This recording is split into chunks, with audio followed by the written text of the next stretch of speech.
Pero es cierto que existen dos relatos distintos sobre el libro del Génesis. ¿Qué grandes temas abarca el segundo relato de la creación? ¿Cuáles son los tres momentos, vamos a llamarlo así, más críticos de dicho relato? ¿Qué diferentes vías han desarrollado los grupos religiosos para recuperar ese paraíso perdido en el Génesis? ¿Qué caracteriza la vía o senda chamánica, gnóstica, monástica y mística? Para responder a estas y otras cuestiones tenemos con nosotros a don Joan Prat Carós, catedrático emérito de Antropología en la Universidad Rovira i Virgili de Tarragona, especialista en el estudio de las religiones y de la espiritualidad, escritor con una amplia obra escrita y autor de La nostalgia de los orígenes, de la editorial Kairos. Joan Prat Carós, muy buenas noches, profesor. Buenas noches. Bueno, pues para empezar, decir que el gran mito de origen de Occidente, de este origen del Occidente, es el libro del Génesis, que narra la creación del mundo y de la humanidad. No obstante, es cierto que existen dos relatos distintos sobre el mismo. Sí, hay dos relatos, uno de la escuela yavista y otro de la escuela sacerdotal, y que la verdad es que tienen poco que ver. Pero, en fin, los dos aparecen en el mismo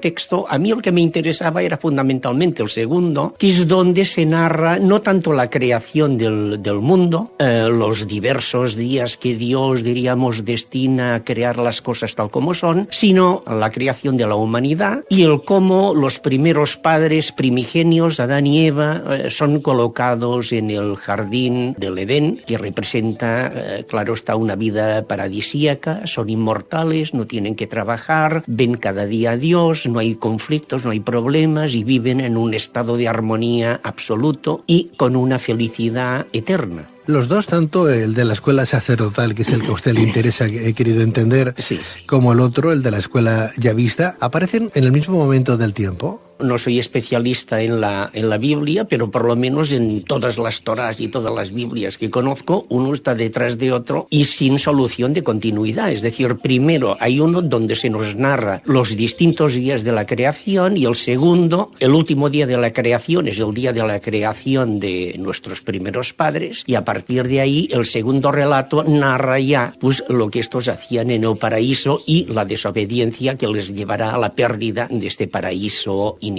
¿Podríamos fechar en el tiempo ese momento histórico, lo de Adán y Eva? Es in illo tempore, es decir, en aquel tiempo que es el tiempo mítico por excelencia, y el tiempo mítico por excelencia no tiene una fecha específica. Cada religión fija una determinada época. Los judíos pues eran los 6.000 años de la creación del mundo. En el cristianismo, que yo sepa, no hay una fecha específica. 600 años después serán los musulmanes. En fin, hay diversas fechas, pero yo creo que lo que hay que retener es el tiempo mítico, que es in illo tempore, en aquel tiempo, y que es un tiempo, diríamos, sin fecha fija. Bien, pues en esta escuela sacerdotal, el primer relato de la creación comienza diciendo: en el principio creó Dios los cielos y la tierra era caos y confusión y oscuridad por encima del abismo, y un viento de Dios aleteaba por encima de las aguas. Tal y como apuntas en tu obra, en este estadio de caos y oscuridad, Yahvé se pone manos a la obra y durante 6 días trabaja febrilmente, separa la luz de las tinieblas, las aguas del cielo, de la tierra, produce las semillas y los árboles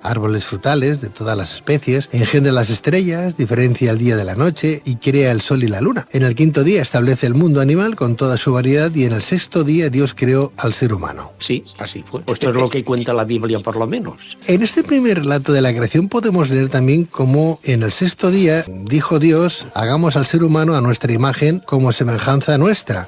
Y creó pues Dios al ser humano a imagen suya, imagen de Dios, lo creó macho y hembra, los creó y bendijóles Dios y díjoles Dios: sed fecundos, multiplicaos y henchid la tierra y sometedla. ¿Qué grandes temas abarca el segundo relato de la creación, el de la escuela yavista? A partir de ahí, es decir, a partir del presupuesto del 6º día, se nos cuenta la vida de Adán y Eva en el paraíso, que es una vida tranquila, es una vida feliz, en contacto con la naturaleza, en contacto con los animales que habitaban allí, en contacto con los alimentos que no había que trabajar puesto que los árboles los producían. Y en definitiva, yo lo que creo que explica es este estado paradisíaco de los orígenes en el que el ser humano está fundido con la naturaleza, cada día ve a Dios, Dios y en el que no hay ningún tipo de problema. Es decir, aparecen toda una serie de conceptos que son los conceptos de fraternidad, de armonía, de felicidad, de eternidad y la no existencia de la muerte, es decir, de la inmortalidad. Si hablamos de esos momentos críticos en el que el libro del Génesis pone más énfasis, podemos estar hablando de la armonía y plenitud de la existencia paradisíaca original, como bien apunta, ¿no, doctor? Para hacer un pequeño resumen, de la catástrofe producida por la desobediencia y caída, y finalmente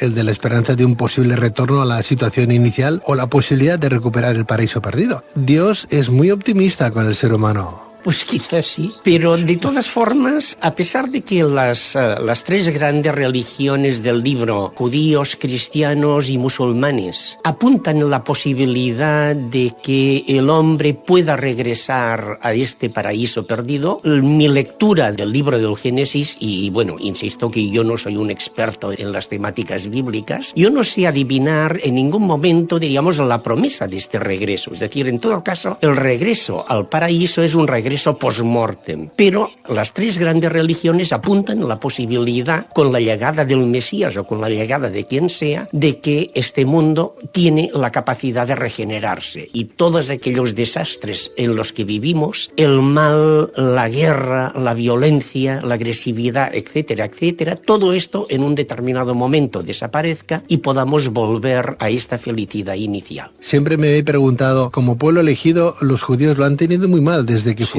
elegido, ¿no?, como pueblo, y Dios se ha equivocado muchas veces, lo podemos leer en el Antiguo Testamento, con lo cual uno piensa, Dios, ¿a quién has puesto como aprendiz? Porque claro, seguimos igual. Para que el ser humano cambie de nuevo y vuelva a ese paraíso, tendría Dios que volvernos a crear. Habría que cambiar tantas cosas que la verdad es que parece imposible, pero de todas formas se dibujan toda una serie de movimientos que son los que intento tratar en la nostalgia de los orígenes, que creen en la posibilidad de regresar a estos orígenes y que la felicidad de la vida terrena vuelva a tener la plenitud que tenía en el principio. En síntesis, en el Génesis se describe un cambio radical, nefasto, ¿no?, y definitivo, pero todas estas desgracias son para siempre. ¿Qué opinan, por ejemplo, al respecto los exégetas del Génesis? Ellos apuntan que, a pesar, diríamos, de la desobediencia y de las consecuencias nefastas de la desobediencia, existe la posibilidad que Dios es sumamente bueno y que deja entrever la posibilidad de que el ser humano, la humanidad, se regenere y vuelva a la felicidad inicial. Insisto, yo creo que he leído bien el Génesis, a pesar de no ser un experto en los textos bíblicos, y esta posibilidad, la verdad es que no sé verla. En todo caso, bueno, la felicidad se nos promete en el cristianismo, por ejemplo, después de una buena vida en esta tierra, en el cielo, la felicidad eterna, celestial, pero no en esta vida. Pero los exégetas bíblicos, muchos de ellos apuntan que sí, que en el Génesis existe esta posibilidad. Bueno, en tu magnífica obra, La nostalgia de los orígenes, muestras que existen 4 grandes vías para retornar a dicho origen, y la primera en la que profundizas, mejor dicho, es la vía o la senda chamánica, ¿no? Cuéntanos. La senda chamánica es la única vía de las 4 que intento desarrollar, que no es una vía específica de nuestra cultura occidental. Los chamanes se encuentran en otro tipo de civilizaciones, las llamadas civilizaciones primitivas, bueno, más que primitivas, diríamos ahora, sin escritura, y el chamán es el personaje que hace de intermediario entre el mundo humano y el mundo de los espíritus, el mundo sobrenatural, y esta intermediación implica la existencia de que los diversos mundos que nosotros diferenciamos, el mundo mineral, el mundo vegetal, el mundo animal, el mundo humano y el mundo de los espíritus, nosotros los diferenciamos claramente, y en el caso del chamán, en el caso del chamanismo, el mismo chamán en su persona sintetiza e engloba estos 5 mundos. El chamán controla el mundo. Aquí yo siempre pongo un ejemplo, que es el ejemplo de la película Avatar de Cameron, que tiene una formación antropológica y que diseña muy bien, diríamos, estas características. En la tierra de Pandora existe un mineral precioso, existe una vegetación muy específica que está emparentada directamente con lo humano, los animales obedecen la voluntad de los humanos entre entre ellos, los de Pandora, diríamos, viven en una confraternidad muy específica y también un mundo de los espíritus. El chamanismo en general, diríamos, creo que está bien ejemplificado en esta película de Cameron, Avatar. Y estos son mundos que en su concepción se unifican y metamorfosean, y es el mismo chamán el que asume estas interrelaciones y las unifica en su persona, ¿verdad? Exacto. El chamán puede metamorfosearse con el mundo de los animales, con el mundo de las plantas, con el mundo mineral y, evidentemente, también con el mundo de los espíritus. Y, bueno, posee estas capacidades que le permiten unir todos aquellos mundos que para nosotros son mundos divisibles y separados, pues en el chamán se engloban. Y, en mi opinión, esta fusión de los diversos mundos sería la fusión específica de la felicidad inicial, del paraíso inicial. El chamanismo implica el ascenso hacia el mundo de los seres superiores, hacia el mundo de los espíritus, y la posesión implica la bajada o el descenso de los espíritus hacia el ser humano. Pues claro, existirían estas dos grandes líneas señaladas por un antropólogo belga, Luc Desch, que sería esto: el chamanismo es el ascenso hacia el mundo de los espíritus, mientras que la posesión sería la bajada del mundo de los espíritus al mundo humano. Claro, para nosotros la posesión, cuando pensamos en posesión, siempre pensamos en la posesión maléfica, ¿no? Y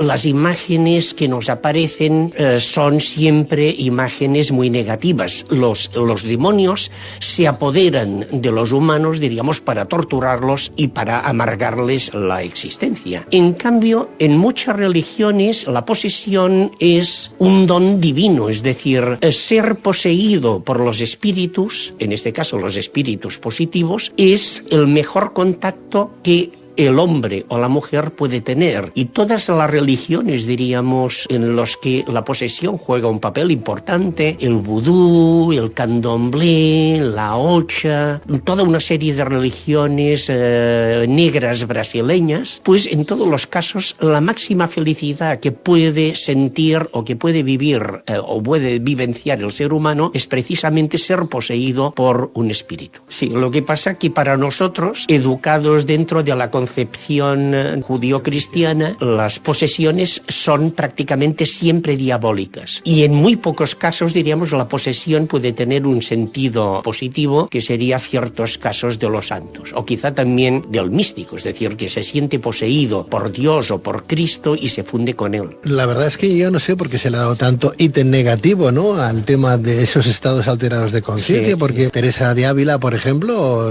Fray de la Cruz, pues entraban en éxtasis y algunos dicen que era gracias al pan de centeno que tomaban. Sí, hay bastantes interpretaciones, diríamos, que van en esta línea. Lo que pasa que la interpretación ortodoxa es que se habían purificado tanto que su espíritu podía contactar directamente con Dios o con su representante Jesucristo. Sí, hay diversas interpretaciones, o sencillamente diríamos que eran psicóticos, que a partir de ahí pues que deliraban cosa fina. ¿Qué tipo de experiencia viviste con la ayahuasca? He tenido 2 o 3 experiencias con la ayahuasca y en mi caso, diríamos, no eran precisamente positivas. En la primera ocasión fue como una especie de embriaguez suave, agradable, que me sacó del tiempo y del espacio. Me sentí en paz conmigo mismo y bueno, pues eso, como una embriaguez suave que también puedo o he podido obtener en otros momentos, por ejemplo, pues tomándome más whisky del que convenía. En cambio, las segundas tomas fueron nefastas, es decir, fue como una especie de psicoanálisis salvaje en el que la ayahuasca me hizo ver los aspectos más tenebrosos de mi propio yo, que lo pasé fatal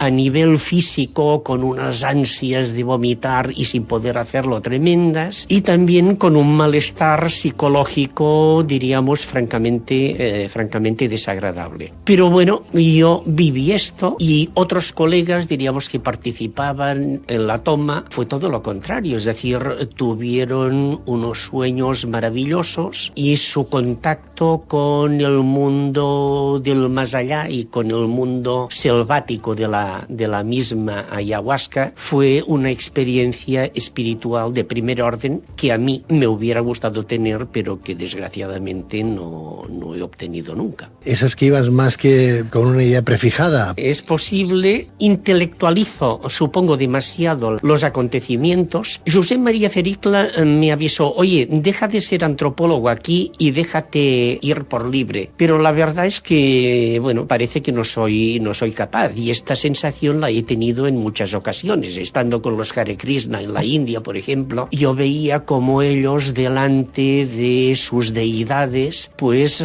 prácticamente danzando y cantando entraban en éxtasis, y bueno, sus caras cambiaban. Yo hubiera dado lo que tengo y lo que nunca tendré para poder sentir algo que ellos estaban sintiendo, pero fui incapaz. Es decir, sencillamente no tengo demasiada fe, para no decir ninguna, y a partir de ahí pues tener estas experiencias extáticas que pueden tener otros colegas, pues no es mi caso. También quizá en esto influye de que me he pasado la vida estudiando las creencias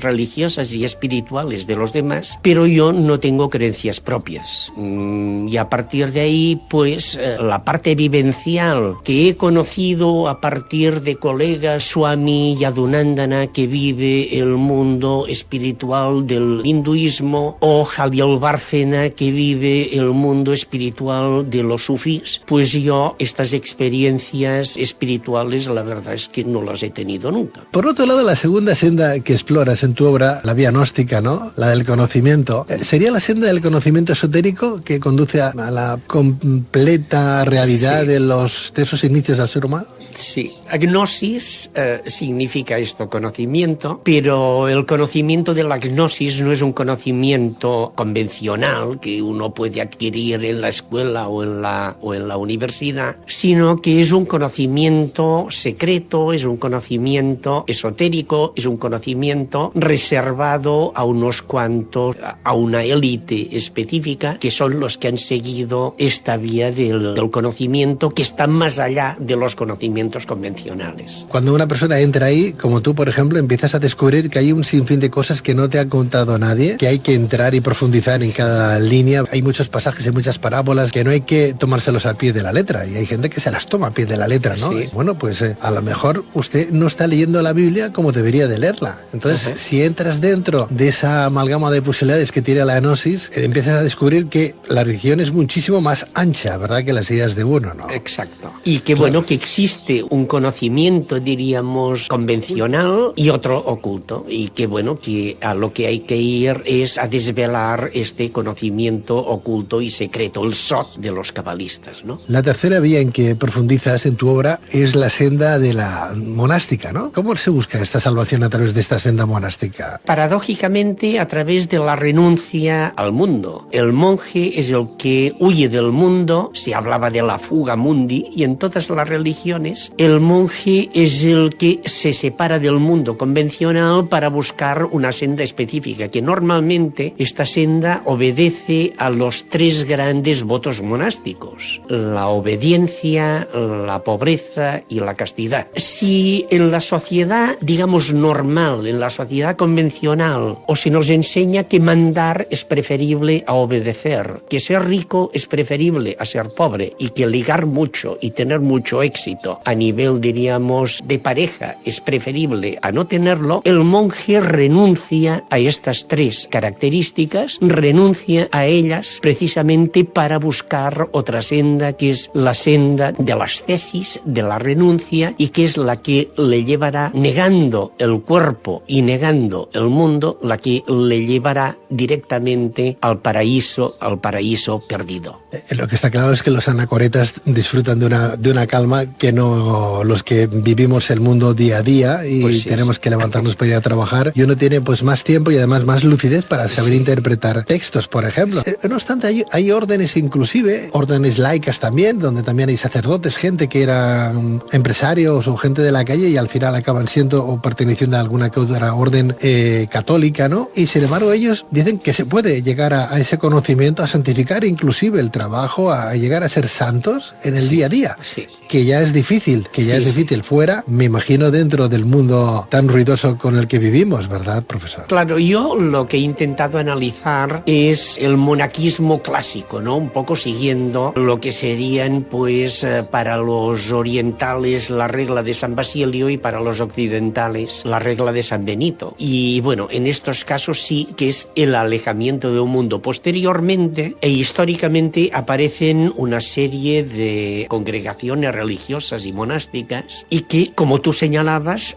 precisamente el objetivo es trabajar en el mundo. Trabajar en el mundo, en el caso, por ejemplo, pues yo que sé, de los misioneros. Ir a una tierra desconocida a predicar, pues, un determinado mensaje. O bien, en el caso, diríamos, de las órdenes dedicadas a pobres y desvalidos. Lo que pasa que esto no es el caso de los ascetas iniciales, que eran gente que la fuga mundi era su ideal y que después se convertirá en todas las órdenes de clausura, que es un mundo de renuncia y que es un mundo, diríamos, basado en la obediencia, en la pobreza y en la castidad. La vía mística es la que nos lleva a esa unión con lo absoluto, ¿no? Sí. O con lo divino, ¿no? ¿Lo consiguen las personas que están en ese trabajo? ¿Tienes constancia de que las personas que se han retirado llevan años, por ejemplo, en claustro, verdaderamente han encontrado esa revelación que buscaban? Unos pocos, yo creo que sí, o se esfuerzan en conseguirla, y otros muchos diría que no. Es decir, que una cosa es el ideal y otra la práctica de este ideal, y que la cosa, diríamos, es complicada o puede resultar complicada de conseguir.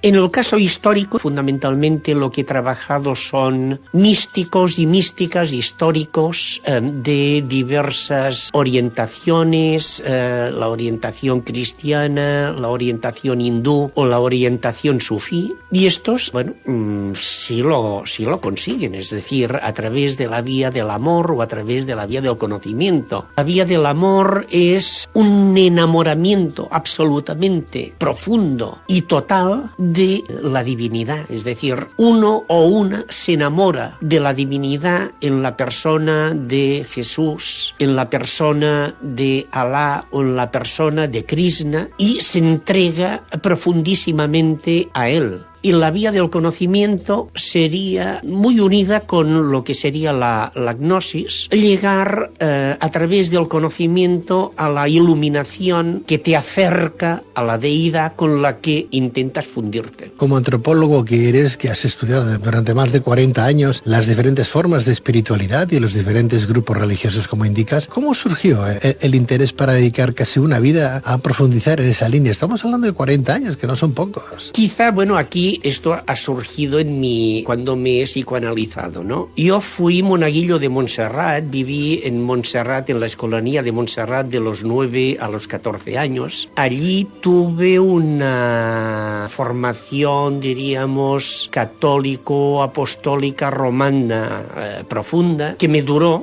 pues toda una serie de años. Cuando llegué a la universidad, primero, antes de dedicarme a la antropología, estudié filosofía, lo que antes llamábamos filosofía pura, y allí mis creencias religiosas comenzaron a tambalearse. Recuerdo un texto de un filósofo griego, un tal Genófanes de Colofón, que me llegó a lo más profundo y que dice, voy a citar de memoria, que dice algo así como: los etíopes pintan a sus dioses con los rostros chatos y negros. Los tracios, es decir, los antiguos germanos, pintan a sus dioses con largas cabelleras y ojos azules. Y si los caballos o los leones pintaran a sus dioses, los pintarían como caballos o como leones. La tesis de Genófanes es clara. No son los dioses los que han creado a los humanos, sino que somos los humanos los que han creado a los dioses. A partir de ahí, pues mi fe se fue tambaleando y me quedé pues sin las creencias profundas de las que había gozado. Y en el análisis o en el psicoanálisis me aparecía como si este vacío que me dejó, el dejar de creer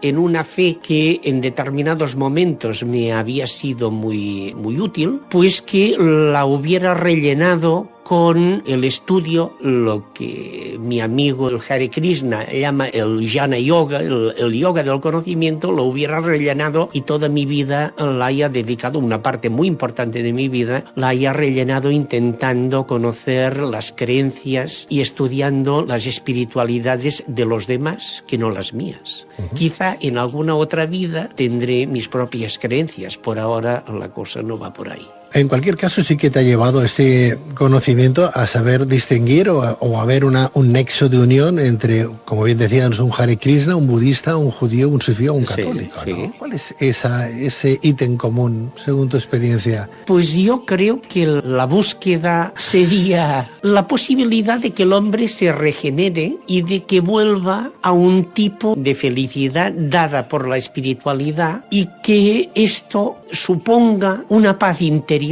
que en el mundo convencional no es la paz que precisamente existe. No hace mucho entrevisté a un neochamán peruano, antropólogo. Él había sido un agnóstico a lo largo de su vida y en un determinado momento tiene esta revelación que tú dices. Está en el valle de Ausangate, que es un valle, diríamos, poblado por chamanes, y tiene una iluminación que lo llena de una felicidad, diríamos, mística que hasta aquel momento no había tenido. A él le ocurrió así y a otros muchos que han tenido estas revelaciones, pero que en mi caso aún no se ha producido. Y a veces pienso que no sé si se producirá nunca. Me gustaría, la verdad es que cuando creía en otros mundos, diríamos, espirituales, quizá vivía con una mayor tranquilidad, pero al mismo tiempo también aparecía el tema de la culpa.